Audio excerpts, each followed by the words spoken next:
Hello, my name is Jeff Hogan, and welcome back to another Draft Today video, folks.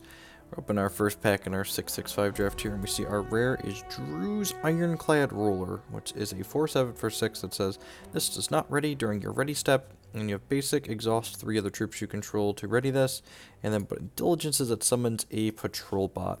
I'm not really sure how to evaluate this one. This feels like it could be a reasonable bomb in Ada, but like outside of Ada or a Dreadling deck, this feels like it's going to be kind of hard to enable. I suppose you could argue that there's a lot of Ada and Dreadling decks in the format, and this doesn't commit me to a threshold. I kind of want to take the Decree of Banishing out of this pack, though. Just like, I think this is easily like, if not the best, one of the best removal spells in this format, and it's the only good diamond card in this pack, so like it kind of cuts that color that's the person I'm passing to, so yeah, I could see the Ironclad Ruler being right, but it feels a little bit slow. I'm gonna grab the Decree of Banishing here. As we move into the second pack here, there's a Rift Spasm here, and the more I draft this set, the more I start to think this card is a trap. I really feel like Rock Slider's actually the better Charges Matter payoff card, rather than Rift Spasm in this format. This card like actually pushes damage, whereas like this card requires you to get 2 charges in a turn, and then like it's slow, clunky, and unpredictable past that, so the payoff doesn't really seem worth it. Cards in this pack that stand out at me, we have Blessed Scout here, which is a 2-cost 1/3 with Diligence, summon a conscript 1-cost Ardent Troop. Also Storm Rider here, 2/2 for 3 that one-shots reverts target troop and has flight. I could see picking up the Scout or the Storm Rider. I could also see gambling and like snaking the Rock Slider here and like hoping this Rift Spasm wheels, but I already have a Decree of Banishing here that I'd kind of like to play. We're not going to force it, but like if we've got reasonable diamond cards, I feel like we should be picking those up. I'm going to grab the Blessed Scout here because it's the uncommon, and see how that goes for me. It's like a very reasonable 2-drop. It's good with mobilized cards, so this can still go in a couple different directions. We could be Diamond Sapphire Flyers. We could be a conscript deck. Speaking of conscript decks, we've got a Draka Outcast here, which is a 1/2 for 1 that says when you conscript a troop, this gets +1/+1 permanently. So still pretty early, and I think I'm going to go ahead and pick this up. There's nothing else that's super powerful in this pack, like Mosh Pit Gladiator's like okay, but it's not, there aren't really compelling reasons to move into a second shard in any direction in this pack, but Draka Outcast works well with our Blessed Scout, and we can still possibly prioritize picking up conscript cards. One of the things you really want to make sure you're doing when you're drafting the Diamond Wild Conscript archetype in this format is that you want to prioritize picking up the enablers rather than the payoffs. And the reason for that is the payoff cards are really terrible if you don't get enough enablers, whereas the enablers are still playable cards on their own, even if you don't get a ton of payoff cards. So like most of the conscript cards are like playable cards, just as like 1 and 2 ofs. And you know, if we just have one Draka Outcast, we're like happy that this card gets better with the payoffs that we have. It's like this pack here is pretty fantastic for us. We've got a Battle Preparations and a Draka Outcast here, as well as a Storm Rider. There's also a playable Combat Trick in Blindside, and there's a Butcher here as well. I'm going to go ahead and grab the Battle Preparations, though, because like I said, I want to prioritize taking the enablers rather than the payoff cards. Hopefully, we would love it if this Draka Outcast wheels back around to us, but this Draka Outcast isn't going to be good if the Battle Prep doesn't wheel, whereas the Battle Prep is going to be a playable card regardless of whether or not that Draka Outcast comes back around to us in that same pack. So like this way, we're guaranteeing ourselves a playable for our deck. Whereas if we take the Draka Outcast and then we end up short on conscript cards, we're just not going to have as many quality cards in the final deck that we end up playing.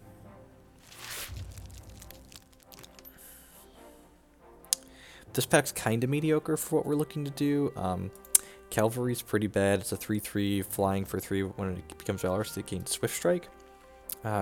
Galleon Sentinel's like okay, but a lot of the times these Diamond Wild decks are like more aggressive than anything else. Starling Breeze is really kind of clunky. Like you play it on 1, you attack on 2, you get an extra resource on 3, so it's really pretty slow.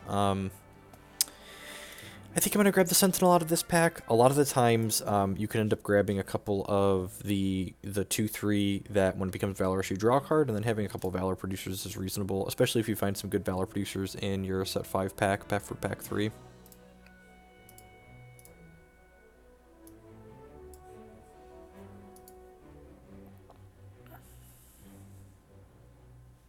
A pretty good start here. I think these three are all pretty reasonable. Um, Unfortunate, no conscript or super quality cards in this pack. The best wild or diamond card in this pack is Crossing Swords. It's like reasonable removal. It's also a diligence enabler. Should we get like a determined bushy or a monk in the second pack? So 10 out of 10 gonna pick up this Crossing Swords, but gonna note that there's a rock slider here, so it's definitely possible we should have picked up the rock slider in that one pack. I don't know. I think the Drakka Outcast was good. Maybe that was the Blessed Scout pack? I think that was the Blessed Scout pack, actually. Very reasonable start. I'm going to hide the Sentinel for now because there's not a guaranteed chance that we play that, but I feel like I wouldn't be upset if we end up playing all 5 of these cards that we have here right now. I think Diamond Wild's one of the stronger archetypes in this format. It's really one of the stronger aggressive decks. I really like Grandfather Elk with these aggressive shells. This pack, this is definitely a very reasonable bomb at the top end of aggressive deck. It's 5/5 with Crush, so whenever it deals combat damage to a champion, you get to create a Valor and put it in your hand. So it's like, it's a difficult threat that punches, it's a big threat that punches through a lot of defenses, and it generates value through creating Valors. It's a Webborn Apostate here too, though, so maybe we should have been in Charges Matters. Got a reasonable base here. One thing I'm noticing is that we're not really getting past playable diamond cards, so it's very possible maybe we're not supposed to be in that shard for this pack.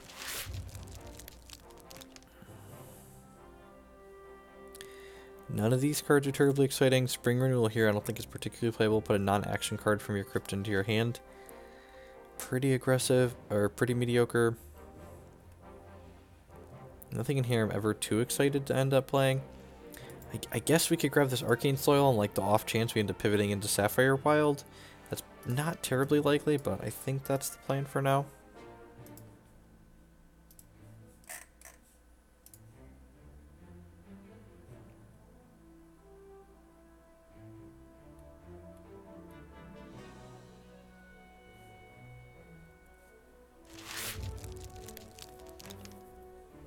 This is our original pack. Doesn't have too much exciting in it. Plenty happy to board a Turbulence. Honestly, main decking one of these isn't too awful in this format either.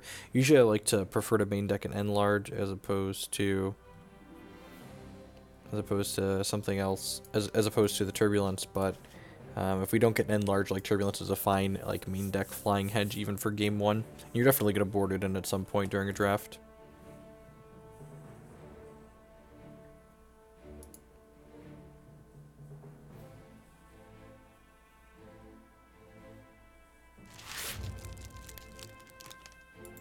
Here's the Spasm that came back around in this pack. I'm going to grab the Staunch Resolve here. This card's like fine in the Diamond aggressive decks. You can give a true +2/+2 and usually put the Flight Gem in this, which just like turns into an evasive threat. If you've, conscripted even once or twice, this Drakka Outcast will be plenty happy with that. And the way the rest of this pack has gone is a good example of why picking up this Battle Prep was very correct over picking up the second Drakka Outcast. Like, we actually just haven't seen another card that conscripts in this pack, so...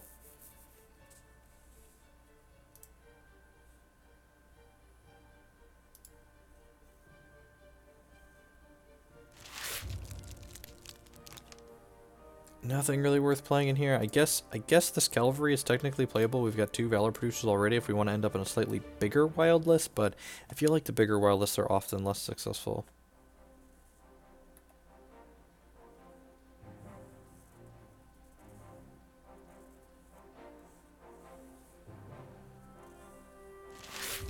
And the Drakka Outcast came back around. So the fact that this Drakka Outcast came back around kind of gives me hope that there just weren't a lot of conscript cards in those packs, not that someone else was drafting the conscript cards and we're getting cut from them, because I feel like if someone else was picking up conscript cards, this Drakka Outcast wouldn't have wheeled back around to us. I don't think there was anything else particularly impressive in that pack, so hopefully we get 3 to 4 conscript cards in this last pack, or this second pack, which is the last pack with conscript cards. Getting the Conscript Matters archetype is definitely much more difficult in this format than in 666.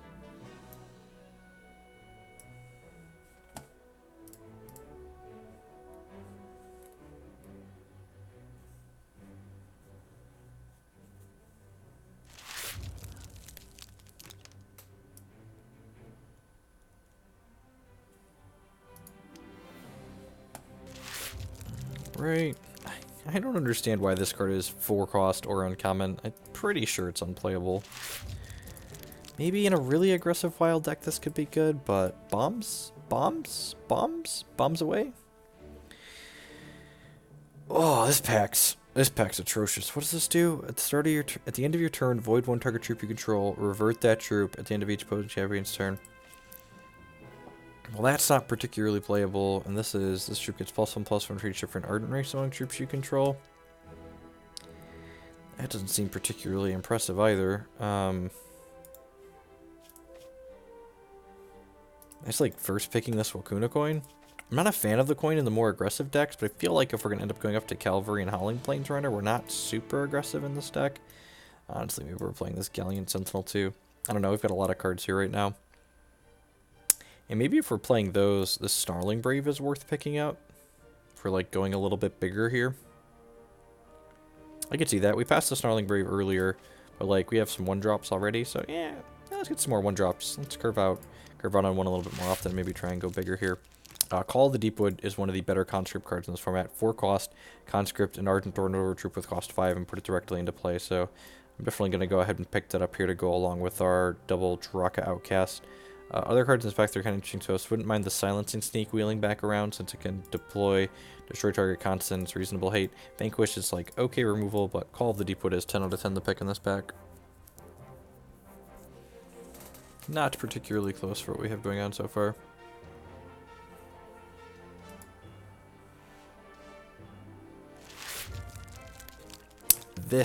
So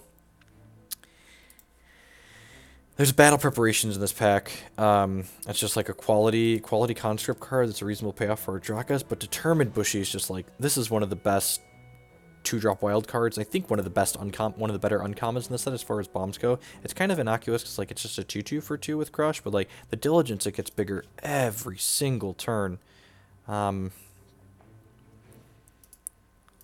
I want both of these cards. I feel like the battle preparations is slightly more likely to wheel. It's also a common. This could be incorrect, but I think I'm going to take the Bushy and hope that the battle prep wheels. I really like Bushy in this format, and I like it in these wild aggressive decks, especially when we get to curve like 1 into 2 and like apply some pressure. We want to get a combat trick or 2. This card can just be very, very good. This card's also great with like, we picked up the Crossing Swords earlier. It's good with that.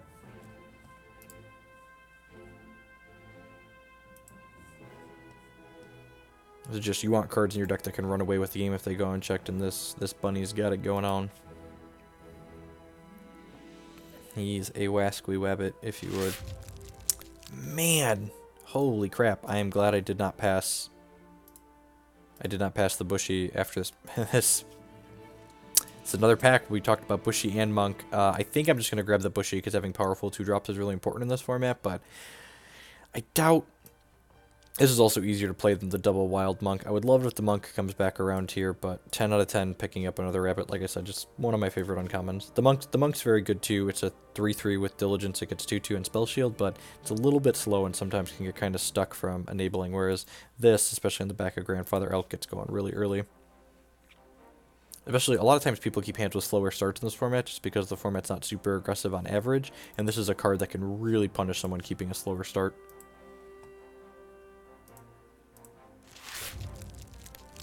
Good God, the hits keep coming. Yeah, I think we should 10 out of 10 take this Monk here as opposed to another Draka Outcast, and I really hope that if that Battle Prep and this Draka Outcast wheel, we are going to have a pretty insane deck here. I'm going to hide these Valor producers for now and just hope we don't end up needing to play these Valor Matter cards at our top end. Man, that's good. It really is going to depend on who else is in Wild. I feel like we are kind of getting cut on Diamond in this draft, but the Wild cards that are coming are really good so far. Here's hoping if the Monk and the Outcast and the Battle Prep wheel were in great shape, if like 1 or 2 of those wheel, we'd be in reasonable shape as well. The problem is I feel like if one of those get picked up, they're probably all going to get picked up. Like if someone grabs the Battle Prep, they're probably going to grab that other Monk that we passed as well.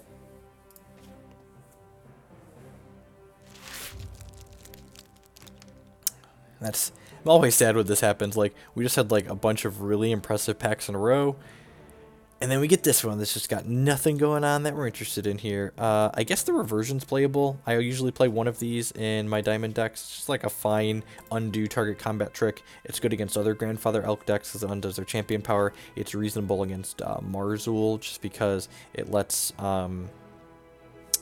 reasonable against Marzul because it undoes their champion power, which costs them 8 charges to get up to, so... Not unhappy to play a revision by any means.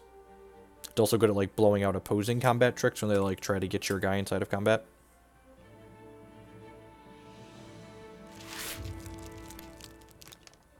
Alright, there's a Draka Outcast and a Mesa Caretaker. Whenever you conscript an Ardent Troop, create a Valor. I think I'm going to go ahead and grab the Draka Outcast here, though.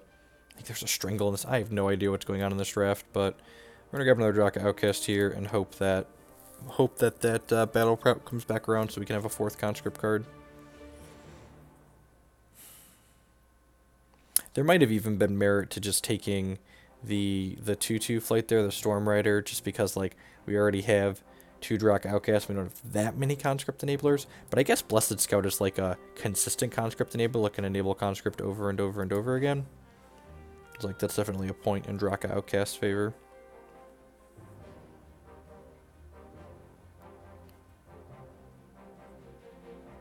Man, I'm excited to see what ends up wheeling in these packs. Crossing Swords here, we've got a lot of Diligence cards at this point, so really happy to grab not only another piece of removal, but also just like a quality card for enabling Diligence. Like 14 or so playables. We're gonna just, you know, dream big and get that monk, and get that Battle Prep and that monk and that other outcast back here, and then we're just gonna be good to go. Just every game, turn 1 outcast, turn 2 outcast, outcast, Battle Prep. You know, live the dream, if you would.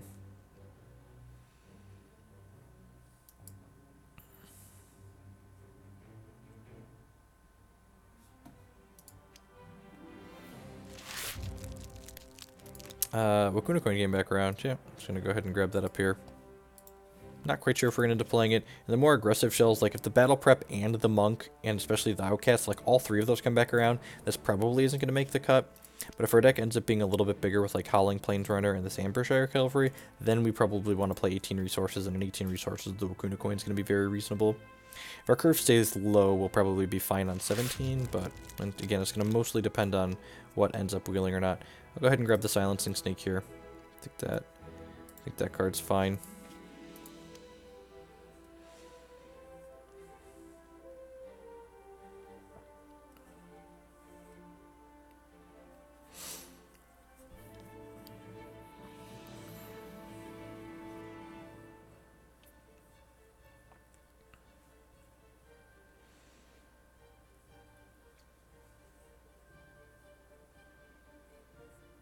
Up next, is this the Battle Preparation coming back around to us? Nope. I think Gallant Spearcliff is pretty playable. Only it's kind of tough because it's double diamond, so like maybe that's a reason not to play it in this build. It's kind of light on diamond cards. Like we've got Monk at double wild, and we're probably playing Grandfather Elk, which is a double wild card too.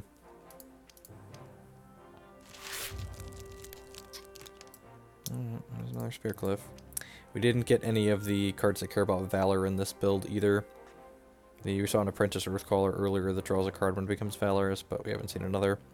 And it's looking like I think we would have seen those wild cards we were talking about wheeling earlier right now, so I'll bet you someone else picked them all up, which is a good read, I guess. Oh, there's the Draka Outcast, but honestly, at this point, we only have 3 things that conscript. I think the Apprentice Earthcaller is a better pickup here, thanks on the back of these Gallant Spearcliffs. Even if we see another Battle Prep, like, I don't think we're going to, but we've got 3 Draka Outcasts, so that's plenty.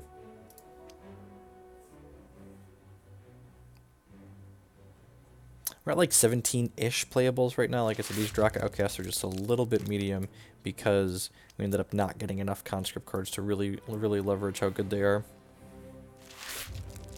Yep, that's sad.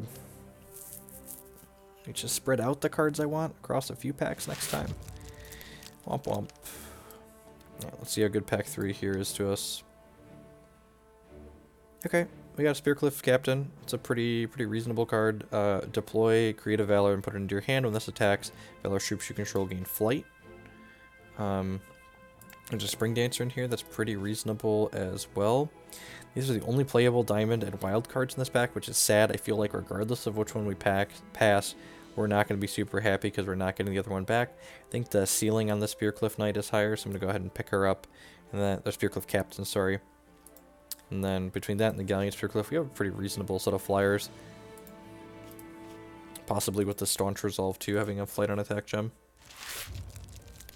Another Spring Dancer in this pack. Good. So, oh, Howling Plains Alpha. This is like a better Spring Dancer for the Diamond Wild deck. It creates a Valor, and then when this attacks, Valor's troops you control get +1/+1 this turn. So, yep, 10 out of 10 taking the Howling Plains Alpha here. I think this is like the Determined Bushy of Diamond Wild, just like a really quality 2-drop.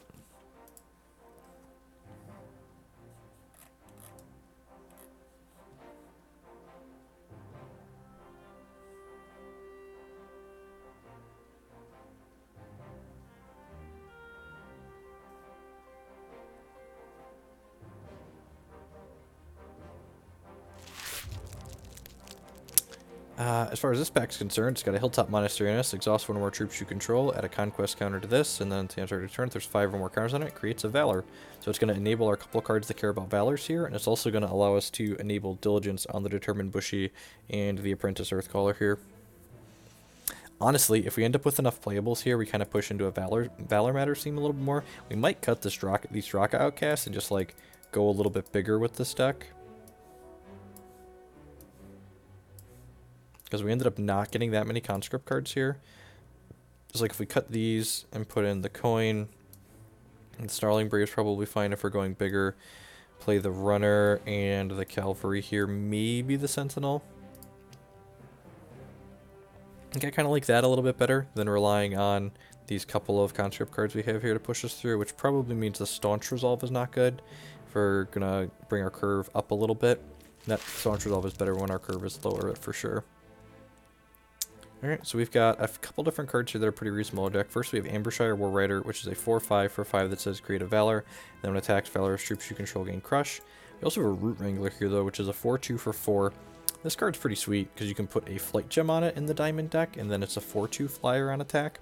There's also a Llama-Fi here, though. I think this is the card we're going to end up picking. Revert and transform target troop into a Llama, which is just a 2/2. I think this is a pretty reasonable removal spell in this format. And we've already got 2 Crossing Swords and Decree of Banishing. This is like a 4th piece of removal, and most of my good decks in this format have somewhere between like 3 and 4 pieces of removal. The Ambershire War Cavalry, I think, is the other card we are kind of interested in that pack, and that card's likely going to wheel for us, I think. A lot of the time that one comes right back around.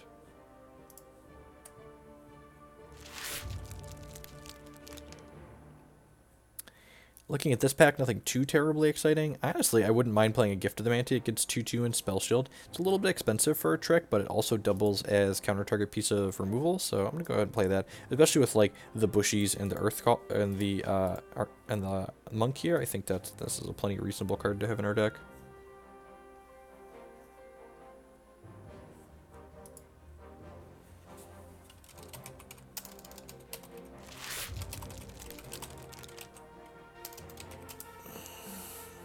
This pack doesn't have anything we're too particularly interested in here. I guess the War Priest is pretty good, right? When this attacks, it's 1/1 for each Valor's troop you control. How many Valor Priests do we have at this point? 1, 2, 3, 4, 5, 6, 7. Yeah, War Priest is probably pretty good, honestly. Maybe we don't need the Snarling Brave. We got plenty of 2s, you can just like curve out pretty naturally.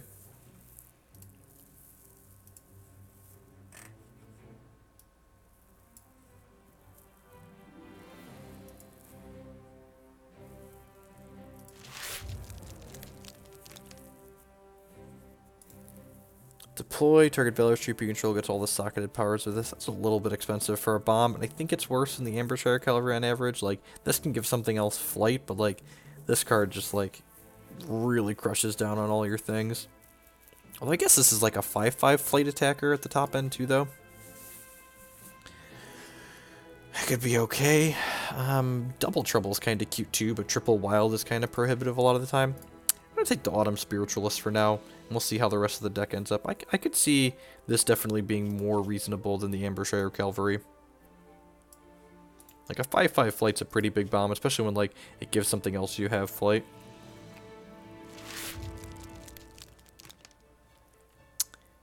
Rust and Rune's a pretty okay card. Destroy target artifact or constant Underworld Allegiance, summon some Dreadlings. So we're not going to trigger Underworld Allegiance too consistently, but I think this is a fine reserve card.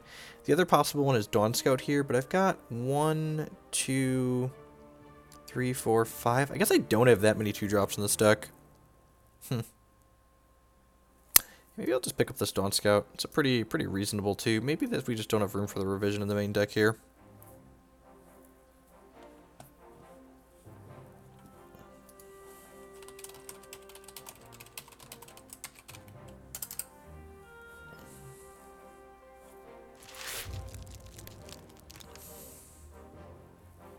Not sure that we're actually going to play any of the cards in here. The Take Wing and the Strength of the Arden are both those cards that are just like, they're so close to playable, but usually they're just not good enough.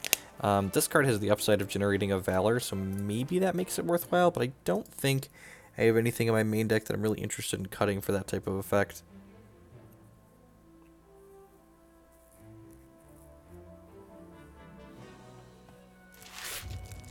Wow, Spring Dancer came back around. Okay, yep, 10 out of 10.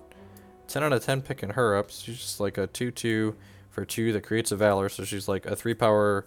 She's like a 3/3 for 3 across that you can spread out the resources across a couple turns. I'm going to cut this Galleon Sentinel to the reserves here, kind of bring our curve down a little bit. Honestly, I wonder if I'm just like not supposed to play this. And just like keep the curve a little bit lower here and just like play some of these other 2s that I cut before. It's possible that like a couple Draka Outcasts are okay at the bottom, even with the couple of conscript cards we have, and just like play 17 here. This doesn't seem completely unreasonable, especially with like the Hilltop Monastery to enable things like my not the Dawn Scout, whatever he's called here, the Blessed Scout. I knew it was Scout. This pack has another Llama Finite, which I think is actually a pretty reasonable diamond removal spell in this format.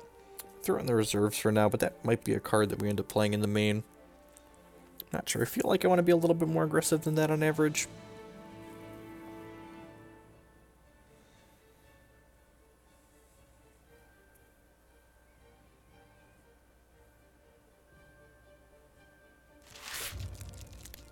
The Root Wrangler came back around. Okay, yep. I'm going to go ahead and pick that right up here. There's still a Blaze. So no one ended up in Ruby in this draft, which I guess doesn't surprise me.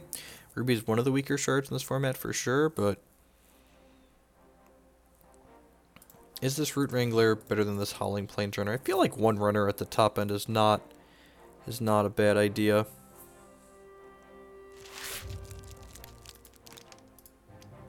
Feral Squeaker, 3/2 Crush. When you get triple Wild Threshold, it gets +3, +1, +1.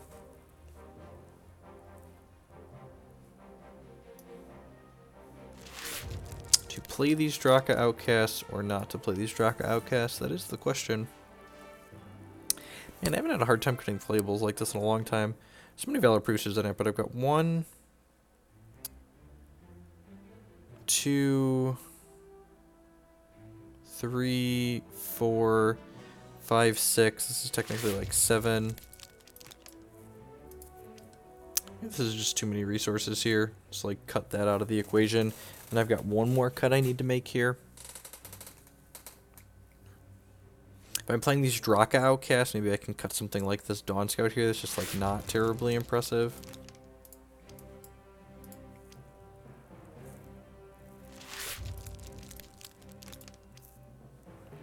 I think I kind of like this. I think I've got so many 2s though, and like my curve is so tight here at the bottom that we're not going to play the coin in this deck.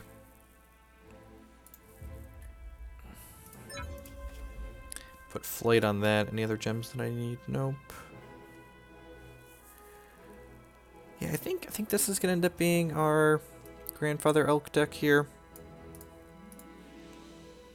Just end up going, let's look at our thresholds here. So we're mostly wild, and our costs lean a little bit more towards wild as well, though we have a few double diamonds. This is probably just like 9 wild, 8 diamond here, and then call it a day. Alright. My name is Jeff Hoagland. Thank you for watching today's Draft Today video. Remember, if you enjoyed today's video, to like it on YouTube and share it on your social media. You can also support my content in a couple different ways. So the first is by subscribing on Twitch for $4.99 a month or becoming a patron on Patreon. There's information below the stream, below the video there on information how to do both of those things. You can also support my content by supporting my sponsor, which in this case is hexprimal.com. They would love to sell you some Hex TCG singles. If you're going to be buying some anyways, you could do so there with the code Jeff5. You'll save 5% on your order, and you also help support my content here. Don't forget, I'll be back tomorrow with another draft today.